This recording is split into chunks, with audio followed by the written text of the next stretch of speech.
नमस्कार. मी भाऊ तोरसेकर. तुम्ही बघत आहात प्रतिपक्ष. मित्रांनो, मी बोलतोय त्या काळात विधानसभेचं अधिवेशन चालू आहे, संसदेचं अधिवेशन चालू आहे.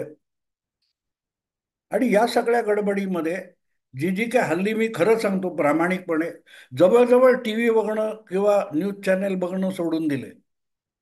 युट्यूबवर ज्या ज्या बातम्या येतात किंवा अगदी कोणाचे व्हिडिओ असतील किंवा कुठल्या ना कुठल्या चॅनेलच्या ज्या बातम्या युट्यूबवर येतात तेवढ्याच बघतो.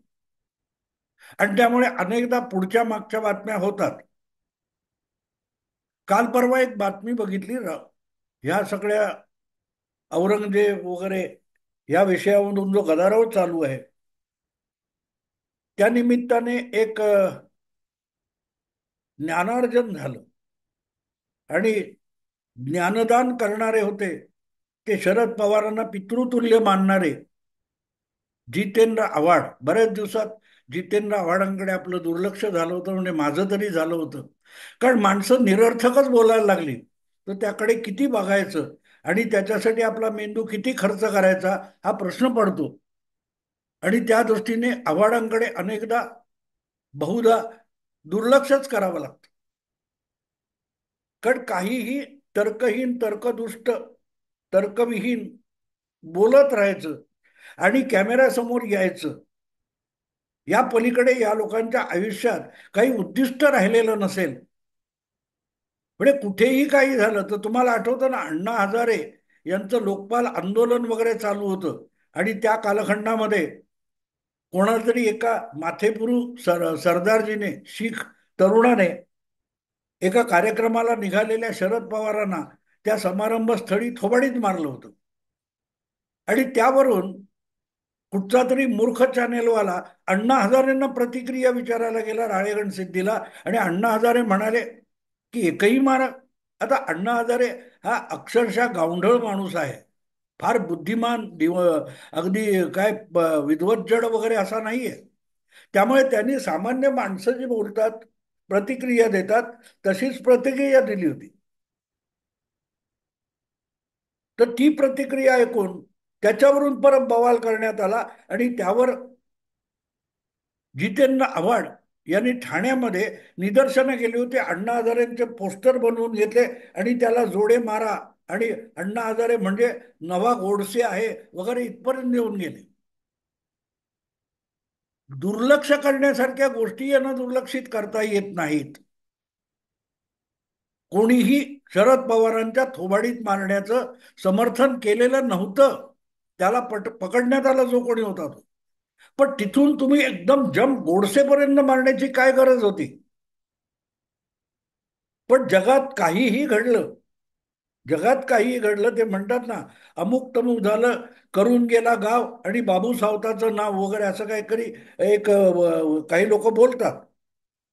म्हणजे जगात काही घडलं तरी कोणाच्या डोक्यावर खापर फोडायचं हे ठरलेलं असतं. तसे हे अमोल मिटकरी असतील, जितेंद्र आव्हाड असतील, यांचं एक ठरलेलं आहे. जगातलं कुठलंही काय आलं की खापर कोणाच्या डोक्यावर फोडायचं, तर ते आर एस एसच्या संघाच्या, हिंदुत्ववादाच्या, ब्राह्मणांच्या डोक्यावर खापर फोडलं की यांची पित्र स्वर्गात जातात. आज हे सांगायची वेळ आली की माझ्यासमोर त्या एक व्हिडिओ बघताना, तो कधीचा आहे मला माहित नाही, जितेंद्र आव्हाड यांनी एक फार मोठं ज्ञानदान केलेलं आहे.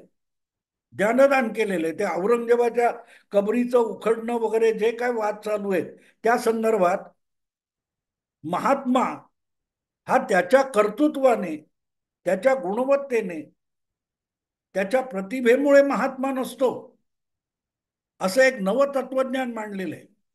जितेंद्र आव्हाड हे जादूगार आहेत. ज्ञानी आहेतच पण जादूगार सुद्धा आहेत. आणि म्हणून त्यांनी हे जे नवज्ञान मांडलेलं आहे की औरंगजेब नसता किंवा अफजल खान नसता तर शिवाजी महाराजांचं काय. म्हणजे अफजल खान किंवा औरंगजेब यांच्या नाकर्तेपणामुळे शिवाजी महाराज महाराज होऊ शकले, असलं काहीतरी अजब तरकट यांनी मांडलेलं आहे. आणि ते फक्त शिवाजी महाराज, औरंगजेब, अफजल खान यांच्यापुरतं मर्यादित नाही. त्यातून एक थिअरी मांडलेली आहे जितेंद्र आव्हाडांनी. आणि म्हणून मी म्हटलं की हे फार मोठे विद्वान आहेत, ज्ञानदान सतत करत असतात. आपलं हे सगळं तत्वज्ञान किंवा थिअरी सांगण्यासाठी जे त्यांनी वक्तव्य केलेलं मला बघण्यात आलं, त्याच्यात जितेंद्र आव्हाड म्हणतात की रावण नसेल तर राम कसा? रावणाला बाजूला ठेवा आणि मला रामायण रामायण समजवा. विलन नसेल तर हिरोचा उपयोग काय, इथपर्यंत काय काय काय काय काय माणसं असतात मित्र. मनुष्य प्राण्याला बुद्धी मिळालेली आहे, तर्क करण्याची शक्ती मिळालेली आहे, पण त्याला विवेकाचा लगाम लावावा लागतो. नाहीतर तुम्ही तुमच्या तर्कबुद्धीने कितीही ताणत जाऊ शकता, म्हणून ते सत्य असतं असं नाही. या सगळ्या युक्तिवादामध्ये औरंगजेबाच्या निमित्ताने जे काही वक्तव्य जितेंद्र आव्हाड यांनी केलेलं आहे, ते बारकाईने ऐकलं तर त्यांच्या दृष्टीने दुय्यम असतो तो महात्मा. आणि त्याला संपवायला गेलं म्हणजे त्यांच्या हिशोबात जायचं तर मंबाजी हा तुकाराम महाराजांपेक्षा मोठा होता. कारण मंबाजी नसता तर जणू काय तुकाराम महाराज जगासमोर आलेच नसते. रावणामुळे रामाचं महात्म्य, काय काय कल्पना आहे बघा मित्र, काय कल्पना आहे बघा.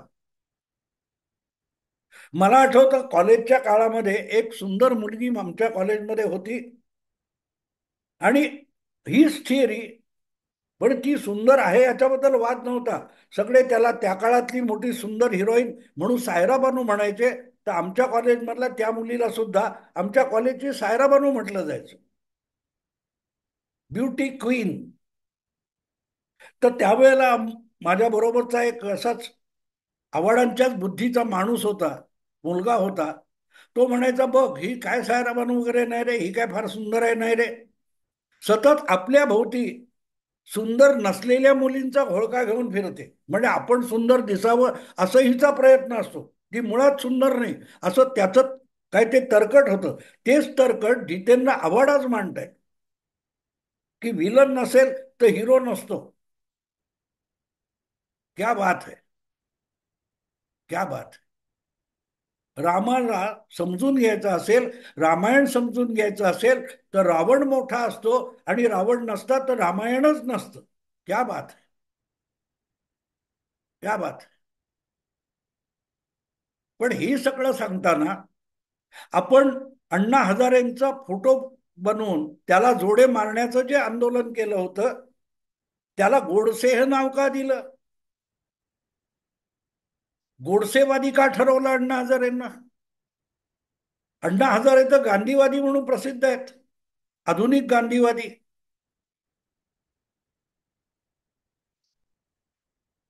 तर पवारांना गांधी ठरवायचं असेल तर अण्णा हजारेंना गोडसे ठरवलं पाहिजे, ही यांची थिंकिंग आहे.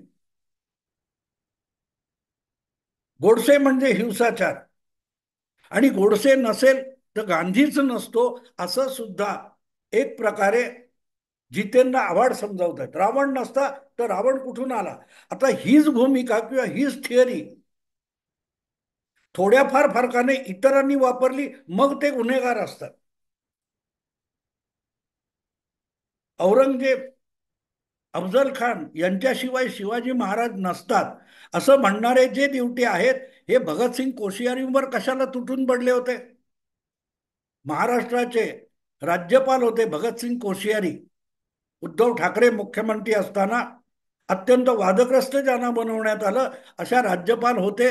त्यांचं नाव होतं भगतसिंग कोश्यारी. आणि एकदा समर्थ रामदास स्वामी यांचं गुणगान करताना रामदास स्वामींशिवाय शिवाजी महाराज असूच शकत नाहीत असं भगतसिंग कोश्यारी म्हणाले. तेव्हा त्यांच्यावर तुटून पडलेल्या जितेंद्र आव्हाड होते ना.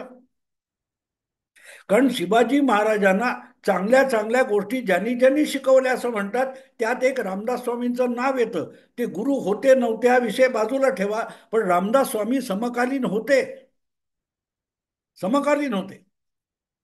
आणि रामदास स्वामींनी चांगल्या गोष्टी शिवाजी महाराजांना शिकवल्या. हा भगतसिंग कोश्यारींचा दावा होता. आणि म्हणून रामदास स्वामी मुळे शिवाजी महाराज म्हटलं की ज्यांचं पित्त खवळतं ते आज औरंगजेब किंवा अफजल खान यांच्याशिवाय शिवाजी महाराज असू शकत नाहीत असलं अजब तरकट मानतात. तेव्हा भिंतीवर डोकं आपटायचं की खडकावर डोकं आपटायचं असा प्रश्न पडतो. आणि म्हणून मी म्हटलं की हा तर्क वाढवत गेलात तुम्ही की रावण नसता तर राम नाही, तर मग गोडसे नसता तर गांधी पण संपलाच होते.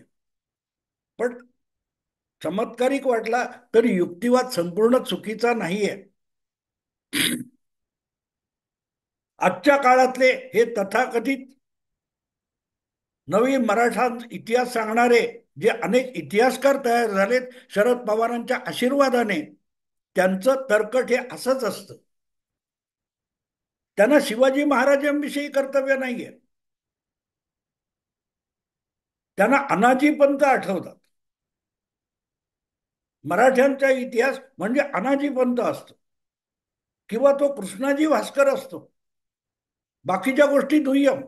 कारण त्यांना द्वेष करण्याची, तिरस्कार करण्याची जी जागा आहे ती त्या इतिहासातली महत्वाची वाटते. काल परवा कुंभमेळ्याच्या निमित्ताने जे काही वक्तव्य उत्तर प्रदेशचे मुख्यमंत्री योगी आदित्यनाथ यांनी केलं ते मग आठवतं की त्या कुंभमेळ्यामध्ये जी डुकरं होती त्यांना घाण आणि चिखल सापडला. जी गिधाडं होती त्यांना मृतदेह दिसले. बाकीच्यांना पावित्र्य दिसलं, अध्यात्म दिसलं. तेव्हा बघण्याचा दृष्टिकोन जो असतो तो महत्वाचा असतो. आणि इथे आपल्याला जितेंद्र आव्हाड यांचा दृष्टिकोन कळतो. ते कुठल्याही महात्म्याचे, परमात्म्याचे किंवा पावित्र्याचे भक्त नाहीत. ते सतत सैतानाची, पापाची आराधना करत असतात. म्हणून त्यांना रावण महत्वाचा वाटतो आणि रावणापुढे राम दुय्यम वाटतो. रामाचं महात्म्य कोणी वाढवलं? रावणाने वाढवलं. आणि अफजल खान, औरंगजेब वगैरे यांच्यामुळे संभाजी महाराज, शिवाजी महाराज मोठे वाटतात. त्या कर्तृत्वावर घाव घालायला आलेला औरंगजेब किंवा अफजल खान हा एवढाच इतिहास आहे, एवढाच संदर्भ आहे. ती जर अडवणूक झाली नसती तर शिवाजी महाराज असोत, राम असो, अधिक चांगलं काही करू शकले असते, अधिक चांगलं काम करू शकले असते. एखाद्या चांगल्या कामामध्ये, समाजाच्या हितोपयोगी कामामध्ये अडथळा आणणारी माणसं असल्यामुळे ते घडवणारा महान होत नाही. उलट तो अडथळा आणला गेला नसता तर ते काम लवकर झालं असतं आणि कदाचित त्याच व्यक्तीने, त्या कर्तबगाराने आपलं कर्तृत्व अधिक काळ चांगल्या कामासाठी मिळाल्यावर अधिक मोठं कर्तृत्व गाजवलं असतं. कथानकामध्ये विलन, खलनायक मनोरंजनासाठी आवश्यक आहे, आवश्यक असतो विलन. पण तो मनोरंजनाचा विषय असतो, जगण्याचा आणि इतिहास घडवण्याचा विषय नसतो. हे एवढ्यासाठी मी सांगतोय की जे काय जितेंद्र आव्हाड बोलले, अर्थात ते निर्बुद्धांसमोरच बोलतात कॅमेरा घेऊन आणि माईक पुढे करणारे जे बेअक्कल आजकाल तयार झालेत, ज्याला स्वतःला पत्रकार म्हणवणारे, त्यांना एक कळत नाही की समोरचा धादांत, खुळचट आणि खोटं बोलला तर त्याला हटकायचं असतं. त्या हटकण्याला पत्रकारिता म्हणतात. याचा थांग पत्ता ज्यांना नाही, असे जे काय स्वतः पत्रकार म्हणून मिरवत असतात आणि खोळ्यासारखे प्रश्न विचारत असतात, त्यांना मोदींची मुलाखत हवी असते. मोदींना तुम्ही विचारणार काय? संजय राऊत आज असं म्हणाले, मोदी साहेब तुमचं काय म्हणणं आहे? यासाठी मोदींनी पत्रकार परिषद घ्यायची. उद्धव ठाकरेंनी आज असा टोला किंवा टोमणा मारलाय, त्यावर तुमचं मत काय? यासाठी अमित शहानी पत्रकार परिषद घेतली पाहिजे. ही अपेक्षा असेल मूर्खासारखी, त्यांना आजकाल पत्रकार म्हणतात. सांगायचा मुद्दा असा मित्रांनो की रावणाशिवाय राम नाही आणि औरंगजेब किंवा अफजल खानाशिवाय शिवाजी नाही असं म्हणणाऱ्या माणसाची अक्कल तिथे येऊन टेपते. तिथून गांधीवाद यांचा सुरू होतो. मी एका ठिकाणी बोलताना बोललो होतो आणि मला वाटतं लिहिलेलं पण आहे, की हे जे आजचे गांधीवादी आहेत, त्या गांधीवादांचा गांधी हा दीर्घकाळ जगलेला, साऊथ आफ्रिका, लंडनला जाऊन काय बॅरिस्टर वगैरे होणारा नाहीये. यांचा गांधी हा गोडसेची गोळी सुटण्यापासून सुरू होतो आणि गांधींचा मृत्यू झाला हे कन्फर्म होतं, तिथे यांचा गांधी संपतो. त्या पलीकडे अथांग पसरलेला गांधी यांना माहिती सुद्धा नसतो आणि समजून घेण्याची इच्छा पण नसते. कारण त्यांच्या लेखी गांधी दुय्यम असतो, गोडसे महत्वाचा असतो. आणि तो सुद्धा गोडसे बाकीचा महत्वाचा नसतो, जो गांधींना गोळी घालतो तेवढा गोडसे महत्वाचा असतो. कारण मग त्या गोडसेच्या निमित्ताने ब्राह्मणांना आणि आर एस एसला आणि सावरकरांना शिव्या घालता येतात. तेव्हा ह्यांचा हेतू शिव्या घालणे. हे कसं आहे मित्रांनो, की अमिताभ बच्चनला घेऊन ज्या जाहिराती केल्या जातात ना, कुठल्या तरी माल विकण्यासाठी, की अमिताभला बघतील आणि अमिताभला बघतील तेवढ्या वेळात आपल्या विकाऊ मालाचं नाव किंवा ब्रँड लोकांच्या नजरेत भरेल. तेवढ्यासाठी तेवढ्यासाठी त्यांना अमिताभ बच्चन हवा असतो. अमिताभ बच्चन विकत नाहीत, विकायचा असतो माल. तेव्हा या लोकांना आपला तिरस्कार विकायचा असतो. हिंदुत्व, ब्राह्मण, संघ यांचा तिरस्कार ज्यांना विकायचा असतो ते विनाविलंब फुले शाहू आंबेडकर गांधीवादी वगैरे होऊन जातात. पण वास्तवात त्यांच्या जगण्याकडे तुम्ही बारकाईने बघितलं, त्यांच्या जगण्याचा अभ्यास केलात, तर त्यामध्ये किंचितही कुठे फुले शाहू आंबेडकरांचं अनुकरण नसतं. त्यांच्या जगण्यामध्ये कुठेही गांधींचा साधू काय तो साधेपणा नसतो, त्याचा लवलेश नसतो. त्यांचा गांधी हा गोडसेला आरोपी ठरवण्यापुरता मर्यादित आहे आणि तो सुद्धा गोडसेनी गोळी घातली एवढ्या पुरता मर्यादित असतो. दांडी यात्रा करणारा, साधेपणाने जगणारा, जगण्याच्या अनेक गोष्टी उलगडून सांगणारा गांधी त्यांना माहिती नसतो किंवा माहिती करूनही घ्यायचा नसतो. आणि गोडसे सुद्धा अलीकडे पलीकडे त्यांना माहिती नसतो, फक्त गोळी घालणारा गोडसे माहिती असतो. आणि तेवढ्या पुरतं, कारण तो गोडसे हे यांचं मॉडेल असतं. रावण हे यांचं मॉडेल असतं, औरंगजेब हे यांचं मॉडेल असतं. औरंगजेबाविषयी शरद पवारांना किंवा तुमच्या जितेंद्र आव्हाडांना जी आपुलकी आहे त्याचं कारण ते आहे त्यांचा जो ब्राह्मण द्वेष किंवा संघ द्वेष, तिरस्कार विकायचा आहे. त्यासाठी गोडसे, अफजल खान वगैरे, औरंगजेब ही पात्र जी आहेत मॉडेल म्हणून उपयोगी पडतात. आणि म्हणून जे कोणी आजचे गांधीवादी बघितलेत तुम्ही, तर ते गांधीविषयी कमी बोलतात आणि गोडसेविषयी जास्त बोलतात, संघाविषयी जास्त बोलतात. याला हिटलर म्हणतात. हिटलरचं तत्वज्ञान आहे. हिटलर म्हणतो ज्याचा द्वेष करावा असं वाटेल असा ज्यू असला पाहिजे, ज्यू जपून चालत नाही. माइन काम मध्ये हिटलरने सांगितलेलं आहे, ज्याचा मनापासून द्वेष करावा असा वाटेल असं कोणतरी असलं पाहिजे, काल्पनिक तरी असलं पाहिजे. तर मग संघटना उभी करता येते, वेगाने उभी करता येते. द्वेषातून माणसं जास्त जोडली जातात. म्हणून आता राहुल गांधींनी मोहब्बतच्या नावाखाली नफरतच्या पदयात्रा सुरू केलेल्या आहेत. उठता बसता द्वेष, तिरस्कार, नफरत. तेच तत्वज्ञान जितेंद्र आव्हाडांनी सांगितलेलं आहे. आणि त्यातून मग एक स्पष्ट होतं की यांना गांधीविषयी प्रेम नाही. आणि जे आजचे गांधीवादी आहेत हे सगळे कसे मुळातच गोडसे भक्त आहेत, याचा पुरावाच जितेंद्र आव्हाडांनी दिला. एका फटक्यात जादू केली. एका फटक्यात सगळेच्या सगळे गांधी भक्त, काय ते गांधीवादी हे कसे गोडसे भक्त आहेत. कारण गोडसे त्यांच्या लेखी गोडसे नसेल, गोडसेनी गोळी चालवलेली नसेल तर गांधी हा महात्मा होऊच शकत नाही. गोडसेनी गोळी घातली नसती आणि त्यात गांधीजींचा मृत्यू झाला नसता तर यांच्या लेखी गांधी हे महात्मा झाले नसते. तेव्हा गांधींना महात्मा कोणी केलं? त्यांच्या कर्तृत्वाने, बुद्धिमत्तेने, कार्याने नाही, तर गोडसेने गोळी घातली म्हणून गांधी महात्मा झाले असा दावा या लोकांचा असतो. आणि तोच राजरोसपणे अगदी व्याख्या करून जितेंद्र आव्हाडांनी सांगितलं असेल तर त्याला जादू म्हटलं पाहिजे. त्याला जादू म्हटलं पाहिजे. आणि म्हणून बऱ्याच दिवसानंतर मी जितेंद्र आव्हाड यांचं ते वक्तव्य ऐकल्यानंतर त्याची दखल घ्यावीशी मला वाटली. याचं कारण जे उघडपणे सांगितलं जात नाही ते जितेंद्र आव्हाडांनी सांगितलं, की आम्ही मोहब्बतच्या नावावर नफरत विकतो, आम्ही प्रेमाच्या नावाने द्वेष आणि तिरस्कार विकतो. आणि म्हणून गांधींचं नाव घेतो, पण आम्ही गोडसे भक्त आहोत आणि आमचा गोडसे सुद्धा गोळी झाडण्यापुरता मर्यादित आहे. औरंगजेब नसता तर मग शिवाजी महाराजांनी संभाजी कुठून आले?